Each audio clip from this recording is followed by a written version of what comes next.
ilmu agama akan mengawasi kita.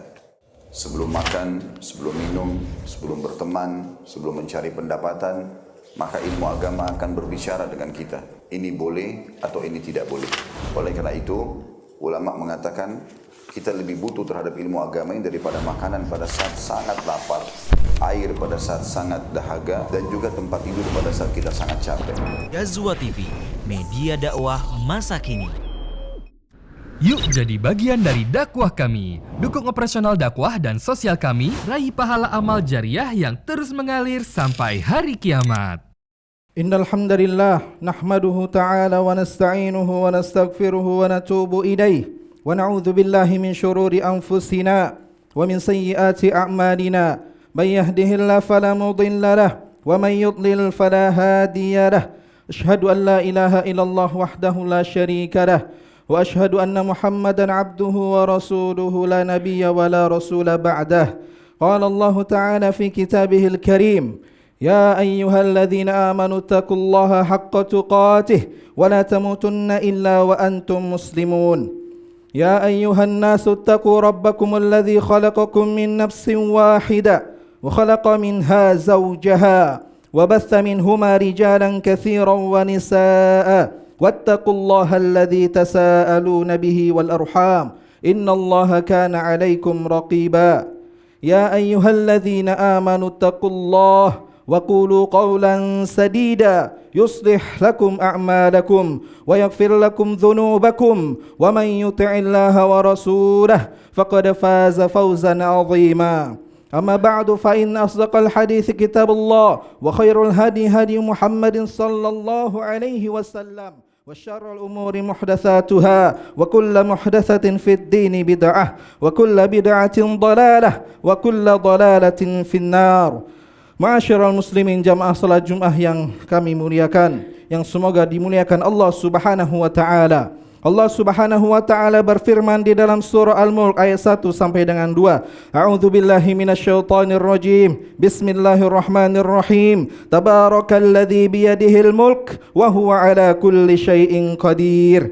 Maha suci Allah yang di tangannya lah segala kerajaan dan Dia Maha Kuasa atas segala sesuatu. Alladzi khalaqal mauta wal hayata liyabluwakum ayyukum ahsanu amala wa huwal azizul ghafur. Yang menjadikan mati dan hidup supaya Dia menguji kamu, siapa di antara kamu yang lebih baik amalnya, dan Dialah Maha Perkasa lagi Maha Pengampun. Dalam ayat lain Allah Subhanahu wa taala pula berfirman dalam surah Al-Furqan ayat 20, wa ja'alna ba'dakum li ba'din fitnah, dan kami jadikan sebagian kamu ujian bagi sebagian yang lainnya. Hadirin yang semoga dimuliakan Allah Subhanahu wa taala. Siapa di antara kita yang tidak pernah merasakan ujian? Seringkali kita mendengar kata ujian di telinga kita. Tidak asing lagi kita mendengar kata ujian di mana-mana, di berita, media sosial, YouTube, Twitter, televisi dan sebagainya. Sudah sering kita melihat, hadirin, betapa banyak orang dibuli, diuji di dalam realita kehidupannya sehari-hari, baik ujian secara umum maupun secara khusus. Mungkin setiap kita pernah merasakan ketika kita di masa sekolah, dari mulai duduk di bangku sekolah SD, SMP, SMA, madrasah, ibtida'i, tsanawi, aliyah, baik itu yang formal ataupun informal. Setiap kali menaiki ke jenjang berikutnya mesti ada ujian. Begitu pula ketika hendak mendaftar kuliah di universitas, melanjutkan jenjang perguruan tertinggi, ada ujian. Saat duduk di bangku kuliah S1, S2, bahkan sampai S3 ada ujian. Bahkan selepas selesai wisuda, menggapai gelar sarjana hingga sampai doktor, sekalipun masih tetap terus berlanjut ujian demi ujian. Untuk mengikuti CPNS ada ujian, untuk menjadi dosen ada ujian, untuk mendaftar menjadi karyawan dan pegawai, melamar kerja di perusahaan ternama misalnya, ada ujian. Dan bahkan hadirin yang tak kalah penting, bahkan menjadi manusia yang beriman dan bertakwa kepada Allah Subhanahu wa taala, ada ujiannya. yang sebagaimana yang tidak asing lagi di telinga kita. Hadirin, Allah Subhanahu wa taala berfirman, "Afahasibatum annama khalaqnakum abatha?" Apakah kalian mengira bahwa sesungguhnya kami menciptakan manusia secara main-main, secara begitu saja? Allah Subhanahu wa taala berfirman di dalam ayat lain, "Ahasiban nasu ay yutraku ay yaqulu amanna wa hum la yuftanun." Apakah manusia mengira bahwa mereka dibiarkan begitu saja hidup di muka bumi ini, sedangkan mereka mengatakan kami telah beriman, wa hum la yuftanun, dan mereka tanpa diuji? Lalu apa kata Allah Subhanahu wa taala pada lanjutan ayatnya? Walaqad fatannal ladzina min qablihim. Sungguh kami telah menguji orang-orang sebelum mereka. Kalaulah orang terdahulu diuji, lantas bagaimana dengan kita, hadirin? Bahkan para nabi sekalipun ada ujiannya. Ketika Rasulullah SAW pernah ditanya oleh sahabat Sa'ad bin Abi Waqqas radhiyallahu taala an, "Ya Rasulullah, ayyun nasi asyaddu bala?" Ya Rasulullah, siapakah manusia yang paling berat ujiannya? Qala al-anbiya thummal amsal pal amsal. Beliau pun menjawab, para nabi, kemudian orang yang semisalnya, dan kemudian orang yang semisalnya. Demikianlah hadirin, semua kita pasti pernah merasakan yang namanya ujian, karena ujian adalah sunnah kauniyah pada setiap muslim. Allah Subhanahu wa taala tegaskan di dalam firman-Nya surah Al-Imran ayat 186, "La tubalawunna fi amwalikum wa anfusikum." Kamu benar-benar akan diuji pada hartamu dan dirimu. Ujian adalah sunnah kauniyah, ketetapan Allah Azza wa Jalla yang pasti akan terjadi bagi kita semua, hadirin. Seorang muslim tidak mungkin akan mengelak dan pergi dari ujian tersebut. Oleh karena itu, Allah memberi penekanan pada firman yang baru saja kita sebutkan tadi, la tubalawunna, yaitu dengan menggunakan dua huruf lam dan nun yang bertasydid, sehingga maknanya, hadirin, kamu sungguh-sungguh dan kamu benar-benar akan diuji. Syekh Ibnu Asyur rahimahullah berkata, Allah memberi penekanan pada kata kerja demikian yang kita sebutkan tadi, lam al-qasam dan nun at-taukid asyadidah. Ini menunjukkan bahwa ujian itu benar-benar akan terjadi pada diri kita masing-masing. Karena nun tasydid, nun taukid yang bertasydid ini lebih kuat dari segi pendalilan daripada nun taukid yang khafifah yang hanya simbol yang sukun, sebagaimana disebutkan dari kitab Tahrir wa Tanwir. Namun sayangnya hadirin, yang menjadi PR bagi kita sekarang adalah banyak dari sebagian manusia yang tidak siap menghadapi ujian. Banyak dari mereka yang mundur ketika berhadapan dengan ujian. Baik dari mereka yang ketika mendapatkan ujian tidak siap menghadapinya. Banyak dari mereka yang menyerah sebelum mengikuti ujian. Ketika mereka mampu berlomba-lomba menghadapi ujian demi ujian di sekolahan, ketika mereka mampu mengikuti ujian di perkuliahan, bersaing di perkantoran, di jenjang karir, di jabatan pemerintah, mereka mampu menghadapi itu semua dengan matang, mereka mampu menghadapi itu semua dengan tenang, mereka mampu menghadapi itu semua dengan bijak dan penuh perjuangan. Namun sayangnya hadirin, tidak semua dari mereka berhasil menghadapi ujian kehidupan yang tiba-tiba datang ataupun yang seketika datang di hadapannya. Akhirnya apa hadirin? Kita temukan di sebagian realita kehidupan kita sejumlah anak sekolah yang mulai bolos-bolosan, berpacaran, enggak tahu pulang. Korupsi dan suap terjadi di hampir sebuah instansi pemerintah maupun lembaga sosial.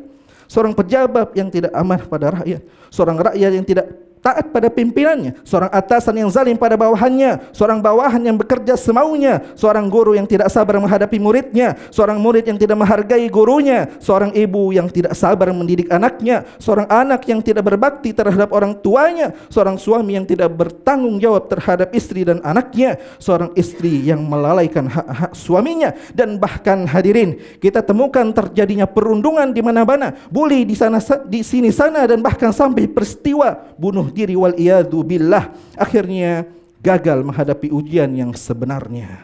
Mengapa bisa demikian hadirin rahimani wa rahimakumullah? Tidak lain karena mereka tidak memahami hakikat yang sebenarnya, ujian yang sebenarnya, dan bagaimana mereka menghadapinya. Hadirin yang semoga dimuliakan Allah Subhanahu wa ta'ala, kalau kita melihat bentuk ujian yang Allah berikan kepada hambanya, ujian tidaklah hanya sesuatu yang buruk, Terkadang ujian itu datang dengan sesuatu yang baik. Allah Subhanahu wa taala berfirman dalam surah Al-Anbiya ayat 35, "Wa nabluukum bisyarri wal khairi fitnah." Dan kami akan menguji kalian dengan keburukan ataupun kami akan menguji kalian dengan kebaikan.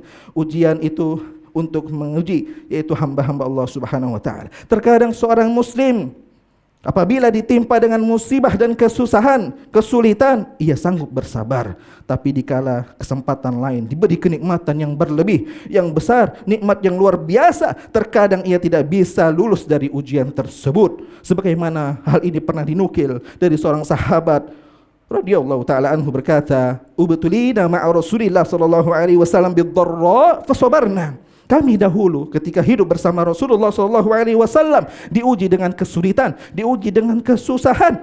Fasabarna, tapi kami mampu bersabar. Thumma ubtulina bis-sarra ba'dah. Kemudian kami diuji bersama Rasulullah SAW dalam keadaan senang, dalam keadaan nikmat, dalam keadaan Nabi SAW telah wafat. Kami pun merasakan kenikmatan demi kenikmatan, kemudahan demi kemudahan. Falam nasbir, tetapi sayang kami tidak mampu bersabar. Kadang hadirin, ujian bisa datang dengan sesuatu yang tidak disukai. Allah Subhanahu wa taala berfirman, "Kullu nafsin dha'iqatul maut." Tiap-tiap yang berjiwa pasti akan merasakan kematian. Hadirin, kita semua pasti akan menemui kematian. Tapi ingat, jangan kita takut akan mati hadirin, karena mati itu sudah pasti. Tapi takutlah hidup setelah mati, karena kita akan dimintai pertanggungjawaban oleh Allah Subhanahu wa taala kelak atas apa yang kita kerjakan. Maka sangat heran dan sangat memprihatinkan sekali hadirin, ada sebagian orang yang tidak sabar untuk mati karena banyak masalah yang dihadapi bertubi-tubi, sehingga ia pun ingin rasanya mati. Ada sebagian orang hadirin yang tak mau mati karena cintanya terhadap dunia berlebih, sehingga apa hadirin, ia takut akan mati. Hubbud dunya wa karahiyatil maut. Dia cinta terhadap dunia dan takut akan mati. Wal iyadu billah. Allah Subhanahu wa taala tegaskan pula di dalam ayat lain dalam bentuk ujian yang Allah berikan kepada kita. Allah Subhanahu wa taala berfirman, "Walanabluwannakum bisyai'in minal khaufi wal ju'." Allah Subhanahu wa taala akan menguji hambanya kepada kita semua dengan sedikit ketakutan, kelaparan, wa naqsi minal amwali wal anfusi was samarat, yaitu kekurangan harta, jiwa dan buah-buahan. Itu juga merupakan bagian dari ujian. Allah Subhanahu wa taala juga berfirman yang di awal mukadimah telah kita sampaikan, waj'alna ba'dakum li ba'din fitnah, dan kami jadikan sebagian kamu ujian pada sebagian yang lainnya. Maka kita bisa lihat dan kita perhatikan hari ini di realita kehidupan kita lagi. Seseorang akan diuji dengan keberadaan orang di sekitarnya.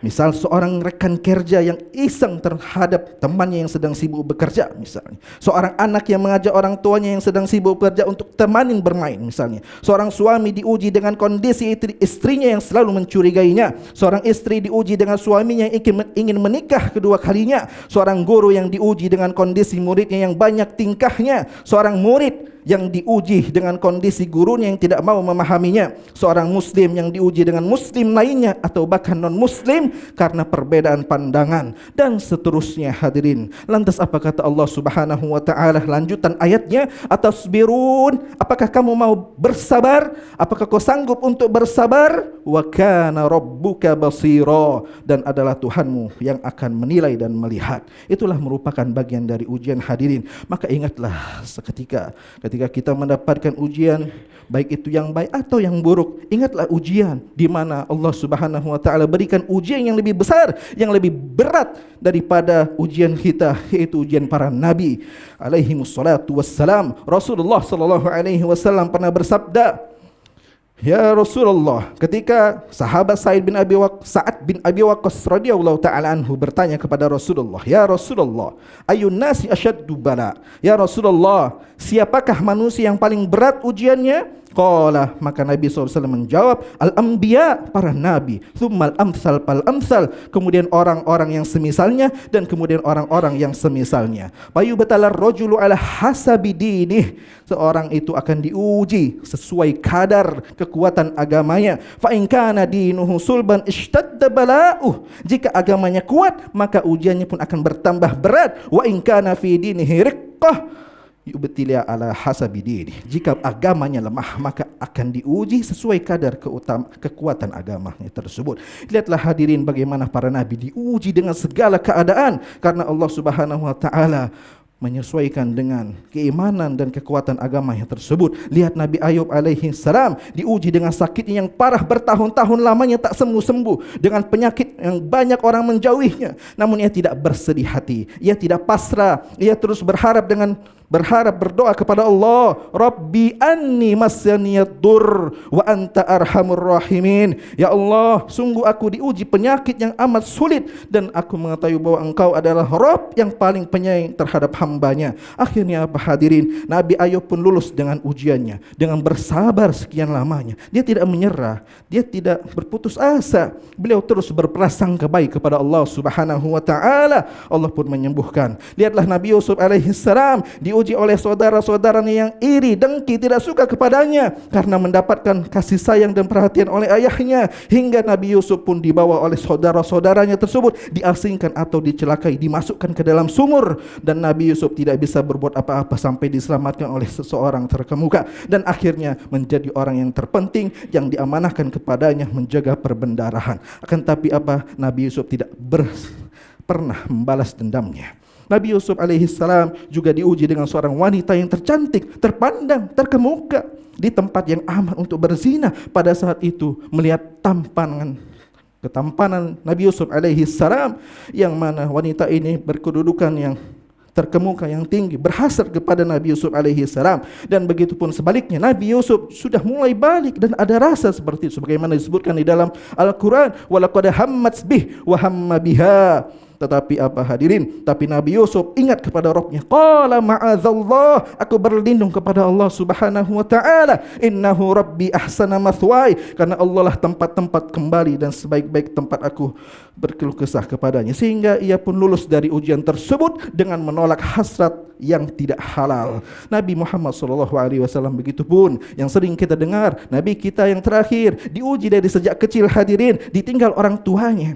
Tapi senang dan susah ia lewati dan hadapi, tumbuh dewasa, dan bahkan sampai dibenci dan diusir oleh kaumnya hadirin karena dakwahnya. Tetapi Nabi tidak pernah berputus asa, terus berjuang serta bersabar menghadapinya, hingga akhirnya dia pun dapat melewati ujian-ujiannya tersebut. Itulah bagian dari bentuk ujian kehidupan hadirin. Namun sayangnya sekarang ada segelintir orang yang masih baru diuji sedikit kesulitan, sedikit kesusahan, sudah banyak ngeluhnya, menyalahi Tuhannya. Baru diuji dengan sedikit kesusahan, sudah banyak curhatnya, enggan mengangkat tangan berdoa kepada Allah Subhanahu wa taala. Oleh karenanya lah, renungkanlah hadirin ayat Allah Subhanahu wa taala, wa'lamu annama amwalukum wa auladukum fitnah, dan ketahuilah bahwa hartamu, anak-anakmu adalah ujian, wa annallaha indahu ajrun azim, dan sesungguhnya di sisi Allah ada pahala yang besar. Aqulu qawli hadza wa astaghfirullah li wa lakum wa lisairil muslimin wal muslimat min kulli dhunubin wa khati'ah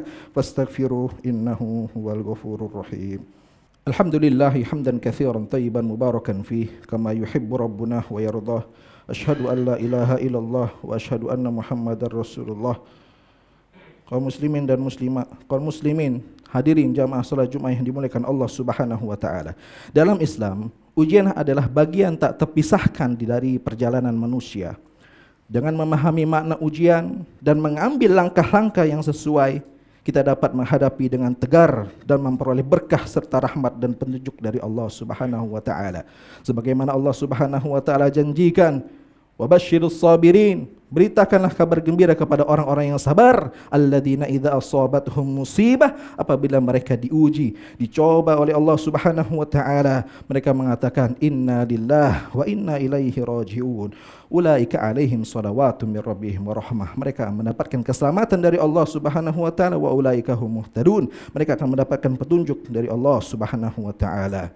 Mereka akan mendapatkan ampunan dosa-dosa dan meraih pahala yang besar di sisi Allah Subhanahu wa taala. ta'ala. Ingatlah hadirin, selalu bahawa ujian hidup adalah panggilan untuk mendekatkan diri kita kepada Allah dan meningkatkan keimanan kita, untuk mengkokohkan keimanan kita, bukan untuk mempersulit hambanya, bukan untuk menindas hambanya, tetapi ujian hidup adalah sebuah awal proses persiapan seorang hamba untuk menghadapi ujian yang sebenarnya, yaitu ujian kehidupan setelah kematian. Akankah kita lulus menjawab pertanyaan dua malaikat Munkar Nangkir? Man rabbuka, man nabi, ma dinuk? Siapa Rabbmu? Apa agamamu dan siapa nabimu? Maka orang yang beriman, yang jujur keimanannya, yang benar keimanannya kepada Allah Subhanahu wa taala, dia akan menjawab dengan tenang dan benar. Itulah hadirin yang dimuliakan Allah Subhanahu wa taala. Akankah kita bisa menggapai ampunan dan ridha Allah Subhanahu wa taala serta meraih syurganya Allah Subhanahu wa taala, ataukah malah sebaliknya? Oleh karenanya hadirin, di penghujung khutbah ini, mari kita mengambil yaitu tips daripada ujian-ujian yang ada yang kita hadapi dengan baik dan benar adalah kita mempersiapkan dengan baik dan belajar. Jadikan ujian tempat kita belajar. Man aradad dunya fa'alaihi bilm. Barang siapa yang kita menginginkan dunia, maka hendaknya berilmu. Wa man aradal akhirah, dan barang siapa yang menginginkan kehidupan akhirat, fa'alaihi bil ilm, maka hendaknya dia menuntut ilmu. Maka namal ilmu bita'allum, sesungguhnya ilmu itu diraih dengan belajar. Yang kedua hadirin, bertawakal kepada Allah Subhanahu wa taala. Bila kita sudah berusaha, kita sudah sebaik mungkin, semaksimal mungkin menjalankan yang terbaik, apa yang diperintah Allah dan meninggalkan apa yang dilarang Allah Subhanahu wa taala. Bila sudah kita berusaha, serahkan kepada Allah Subhanahu wa taala. Fa idza azamta fatawakkal 'ala Allah. Kalau engkau sudah berazam kuat, sudah bertekad kuat, sudah mempersiapkan dengan sebaik mungkin, maka serahkanlah, bertawakallah kepada Allah Subhanahu wa taala. Yang ketiga adalah berdoa kepada Allah Subhanahu wa taala. Ihris ala ma yanfa'uk wasta'in billah. Bersemangatlah atas apa yang bermanfaat bagi dunia dan akhirat kita, tapi jangan lupakan berdoa kepada Allah Subhanahu wa taala. Berdoa kepada Allah Subhanahu wa taala dan jangan lemah. Wa in asabaka syai'un, apabila kita mendapati ujian, cobaan setelah kita berusaha, fala taqul law anni fa'altu kadza wa kadza. Tapi ketika kita mendapatkan ujian tidak sesuai dengan apa yang kita harapkan, maka janganlah mengatakan seandainya aku melakukan ini, seandainya aku melakukan itu. Tapi katakanlah qul qadarullah wa ma syaa fa'al. Katakanlah bahwasanya itu takdir dari Allah dan Allah Maha menghendaki segala sesuatu. Kemudian yang terakhir hadirin, bersyukur dan bersabarlah dalam segala keadaan. Rasulullah sallallahu alaihi wasallam pernah bersabda, "Ajaban li amril mu'min." Sesungguhnya menakjubkan perkara seorang mukmin itu. Inna amrahu kullahu khair. Sesungguhnya seluruh perkaranya itu baik semuanya. Walaysa dzalika li ahadin illa lil mu'min. Dan itu tidak ada kecuali pada seorang mukmin. In asabathu sarra syakara. Apabila diuji oleh Allah, dia bersabar. In asabathu sarra syakara. Apabila dia diberi oleh Allah, dia bersyukur. Wa in asabathu dharra. Apabila dia diuji oleh Allah dengan kesulitan, sabar, dia bersabar, maka itu baik baginya. Hadirin, maka balasan orang yang bersyukur dan bersabar di sisi Allah Subhanahu wa taala, sebagaimana di dalam hadis qudsi bahwa Allah Subhanahu wa taala berfirman, tidak ada balasan yang pantas bagi hambaku yang beriman apabila kami mengambil atau mewafatkan dari orang yang tercinta, kemudian ia mengharap pahala dari musibahnya tersebut, melainkan surgalah baginya. Hadirin yang dimuliakan Allah Subhanahu wa taala, yang terakhir kita menghadapi ujian tersebut, sering-seringlah kita membaca Al-Qur'an, mentadabburi Al-Qur'an, karena dengan Al-Qur'an ala bidzikrillah tatmainnul qulub, karena dengan mengingat Allah melalui Al-Qur'anul Karim, kalamullah, hati akan menjadi tenang.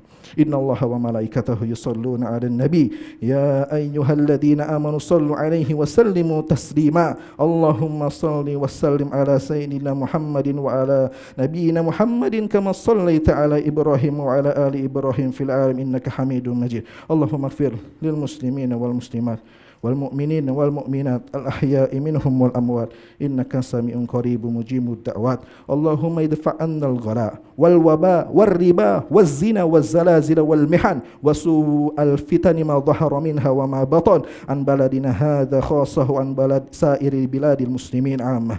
Rabbana la tuzigh qulubana ba'da idh hadaitana wa hab lana min ladunka rahmah innaka antal wahhab. Rabbana zalamna anfusana wa illam taghfir lana wa tarhamna lanakunanna minal khasirin. Rabbana atina fid dunya hasanah wa fil akhirati hasanah wa qina adzabannar.